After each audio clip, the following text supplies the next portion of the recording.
એટલે મહાબલી ભીમે આ શિવલિંગની સ્થાપના હા, કરેલી. મહાબલી ભીમે જે છે આ શિવલિંગની સ્થાપના કરેલી, જેના હિસાબે આ જે મંદિર છે એને ભીમનાથ મહાદેવ તરીકે ઓળખવામાં આવે છે. અંદર આપણે મંદિરમાં પ્રવેશીએ એટલે આ પ્રાચીન શિવલિંગ જેની આપણે વાત કરી કે ભીમસેન દ્વારા આની સ્થાપના કરવામાં આવેલી. શૈલેષભાઈ, મંદિરની અંદર તો એકદમ શાંતિ છે અને આ પ્રાચીન મૂર્તિઓ શું કહે છે એના વિશે કંઈક કહો. આ બધી જે મૂર્તિઓ રહી ને એ ઘણી પ્રાચીન છે અને મૂર્તિઓની તમે વાત કરી ને તો એક બહારના ભાગે પણ ઘણા એવા અવશેષો છે જે આપણે દર્શક મિત્રોને આગળ વિડીયોમાં બતાવીશું. સર્વપ્રથમ તો આપણે દર્શન કરી લઈએ, બરાબર.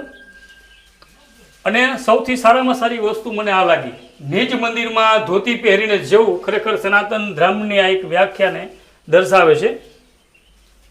શૈલેષભાઈ, નીચે પણ હું જોઉં છું કયું આ બધી મૂર્તિઓ જો આ ગણપતિજી છે. હા હા, ગણપતિ મહારાજ છે. દોસ્તો, આ ગણપતિજી મહારાજની આ મૂર્તિ કેટલી જૂની છે તમે જુઓ ત્યાં જ ખ્યાલ આવી જાય.